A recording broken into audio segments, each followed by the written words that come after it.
11 नवंबर से 11 मार्च तक लगभग देवगुरु बृहस्पति वक्री होने जा रहे हैं। फिलहाल वो कर्क में ट्रांजिट कर रहे हैं।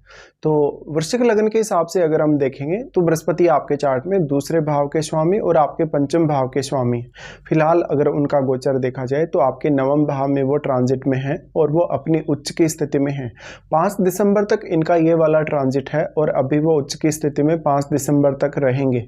इसके बाद फिर से ये आ रहे हैं मिथुन में और लगभग 2 जून का जो टाइम है वो निकल के आ रहा है जब वो अपना नॉर्मल ट्रांजिट फिर से स्टार्ट करेंगे कर्क राशि में। तो आपके चार्ट के हिसाब से देखा जाए फिलहाल हालांकि नवम भाव में है लेकिन वो अष्टम में वापस आ रहे हैं और ये गोचर में इनकी स्पीड काफ़ी ज़्यादा फास्ट है। और अभी जब ये वक्री होंगे तो कहीं ना कहीं इनका जो डायरेक्शन है ये वैसे तो देखा जाए तो मिथुन की तरफ आ ही रहे हैं, लेकिन अभी वक्री होने के बाद भी इनका मिथुन की तरफ काफ़ी ज़्यादा प्रभाव देखने को मिलेगा। तो ये वाला जो ट्रांजिट है और जो वक्री काल है इसमें क्या क्या रिजल्ट आपको आपके वृश्चिक लगन के चार्ट के हिसाब से देखने को मिल सकते हैं। सबसे पहले तो वो आपके क्योंकि सेकंड हाउस को रिप्रेजेंट करते हैं और आपके पंचम भाव को रिप्रेजेंट करते हैं तो इन भावों में बैठे हुए प्लैनेट्स को जरूर देखिएगा। नवम भाव में वो उच्च की स्थिति में होंगे तो आप अगर विदेश में सेटल्ड हैं, कहीं अदर कंट्री या अदर किसी स्टेट में सेटल्ड हैं कहीं भी, तो आपको इनकम होने के चांसेस इस समय काफ़ी स्ट्रॉन्ग होंगे। आपके जितने भी रुके हुए काम हैं, कोई भी रुका हुआ आपका कार्य जो आर्थिक रूप से है, कोई आपको ट्रेवल वगैरह करना है, उन मामलों में आप सही डिसीजन इस समय ले सकेंगे। जिन लोगों का वक्री है बृहस्पति ऑलरेडी चार्ट में, उन लोगों को इस वक्री काल में फ़ायदा ज़्यादा मिलेगा या यूँ बोल सकते हो कि प्रभाव थोड़े ज़्यादा देखने को मिलेंगे। बृहस्पति अब क्योंकि नवम में है तो नवम में होते हुए वो उच्च की स्थिति में तो है ही, साथ में वो आपके लगन पर दृष्टि डाल रहे हैं। लगन पर दृष्टि डाल रहे हैं तो वक्री होने के केस में फिर कहीं ना कहीं वो आपका थोड़ा एफर्ट बढ़ा देते हैं और आपको बहुत ही सोच समझकर और सही तरीके से आपको निर्णय लेने के लिए प्रेरित करते हैं। साथ में लगन में बैठे हुए ग्रह को देखिए, लगन में जो बैठा हुआ ग्रह है वो अब बृहस्पति से प्रभावित होगा। वैसे अगर देखा जाए जिनका बृहस्पति अगर अच्छी स्थिति में नहीं है तो वक्री काल में उनको उतने अच्छे रिजल्ट नहीं मिलेंगे, लेकिन अगर आपका बृहस्पति वक्री कंडीशन में है और अगर वेल प्लेस्ड है तभी आपको ज़्यादा प्रभाव देखने को मिलेगा। इस ट्रांजिट में बृहस्पति का स्पीड काफ़ी ज़्यादा फास्ट है तो आपकी लाइफ पर जो भी इम्पैक्ट होंगे वो ज़्यादा स्ट्रॉन्ग होंगे कहीं ना कहीं, या वो बहुत लॉन्ग लास्टिंग होंगे। अभी क्योंकि 5 दिसंबर तक इनकी जो स्थिति है वो कर्क में है तो ये आपके लिए प्लानिंग करने का समय रहेगा। जब वो 2 जून से अपना एक नॉर्मल ट्रांजिट करना स्टार्ट करेंगे फिर से कर्क राशि में, तब और उसके बाद लगभग पूरे अगले साल के लिए आपको क्या कुछ प्लान करना है इनके नवम भाव में रहते हुए।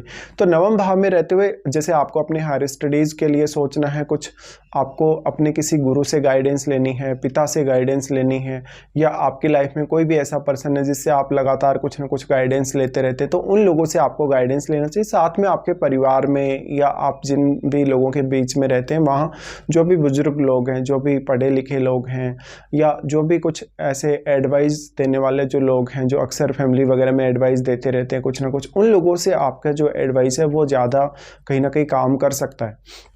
बृहस्पति लगन पर जब दृष्टि डाल रहे हैं तो वो आपको आध्यात्मिक उन्नति या आध्यात्मिक प्रोग्रेस भी देंगे, आपको पढ़ने लिखने में काफ़ी रुचि देंगे और साथ में स्टडी करने के साथ साथ आध्यात्मिक रूप से आपको डेवलप करने में भी इनका बड़ा रोल रहेगा।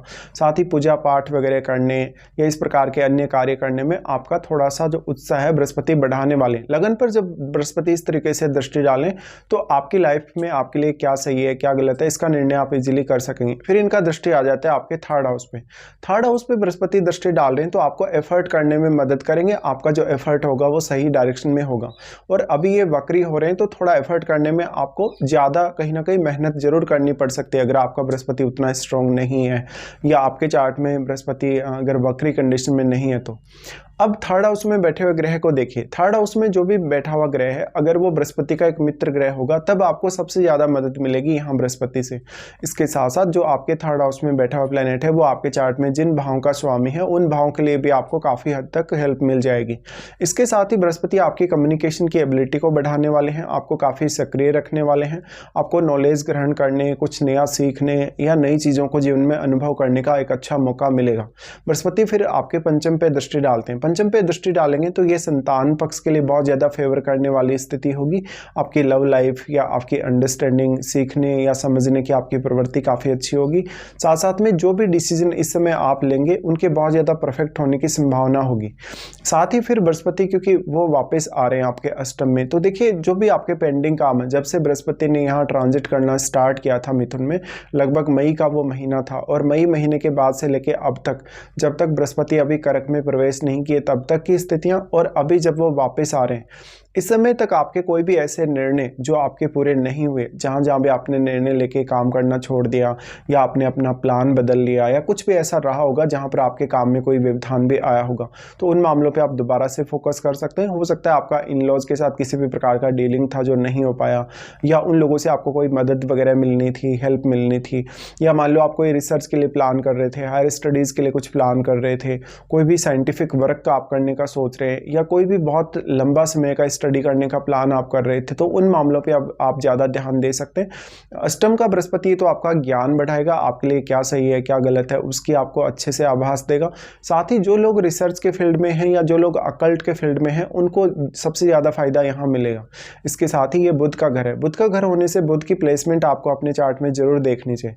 यहाँ पे बृहस्पति आ रहे हैं तो सबसे पहले फिर वो आपके 12th हाउस को एस्पेक्ट कर रहे हैं। 12th हाउस को एस्पेक्ट कर रहे हैं तो जिनको रिसर्च पर्पज से विदेश जाना था, या जिनको अष्टम भाव से रिलेटेड किसी भी पर्पज से विदेश यात्रा करनी थी, विदेश में सेटल होने के लिए जो लोग देख रहे हैं, या अपना प्रोफेशन जिनका कहीं ना कहीं विदेश से कनेक्टेड है, उन लोगों के लिए काफ़ी बेटर स्थिति होगी। बृहस्पति फिर आपके दूसरे भाव पे दृष्टि डालेंगे। दूसरा भाव इनका स्वयं का ही घर है। स्वयं का घर होने से ये और भी ज़्यादा इंपॉर्टेंट हो जाता है। बृहस्पति जब यहाँ दृष्टि डालें तो आर्थिक रूप से जो आपके निर्णय होंगे, अपनी लाइफ स्टाइल को लेके, फैमिली को लेके जो भी आपके निर्णय होंगे, आपका पैसा अगर कहीं रुका हुआ है, उन मामलों को लेके कोई भी निर्णय होंगे तो वो आपके फेवर में होंगे।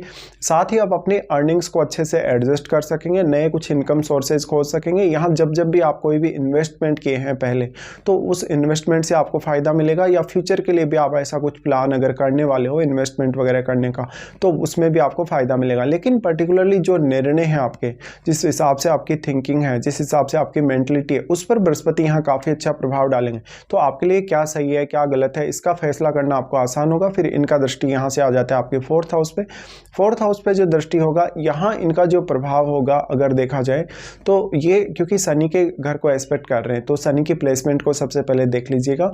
यहाँ परिवार को आप बहुत ज़्यादा सपोर्ट करते हुए नजर आएंगे। अगर आप मैरिड हैं तो आपके इन-लॉज से आपको बहुत ज़्यादा सपोर्ट मिलेगा। इवन आप अपने घर में कोई प्रॉपर्टी वगैरह खरीदने का, घर वगैरह बनाने का ऐसा कुछ प्लान कर सकते हो, या तो फिर आप अपनी भौतिक सुख सुविधाओं के लिए भी इस ट्रांजिट को देख सकते हो। अब उन लोगों के लिए जिनका महादशा वगैरह चल रहा है, जिनका कोई अंतरदशा वगैरह चल रहा है, उन पर काफ़ी ज़्यादा मेजर इंपैक्ट आएगा। और आपके 4th हाउस में बैठे हुए ग्रह को देखिए, अगर 4th हाउस में बैठा हुआ ग्रह आपके चार्ट में 12वें घर का स्वामी है, छठे का स्वामी है, या इवन अगर 8वें घर का स्वामी है, तो आपको थोड़ी सी तकलीफ हो सकती है। और बृहस्पति आपको इसी में मदद करने वाले हैं कहीं ना कहीं, कि आपके लिए बेटर क्या है, आपके लिए सही क्या है। तो ये सारे के सारे फैसले आप इजीली ले सकेंगे। साथ में इस समय आपको अगर देखना पड़ेगा, आपको किसी भी अन्य ग्रह की भी अगर आपको महादशा चल रही है और अगर बृहस्पति उस ग्रह के साथ भी बैठे, तो भी बृहस्पति के बहुत मेजर इंपैक्ट आपको देखने को इस समय मिल जाएंगे।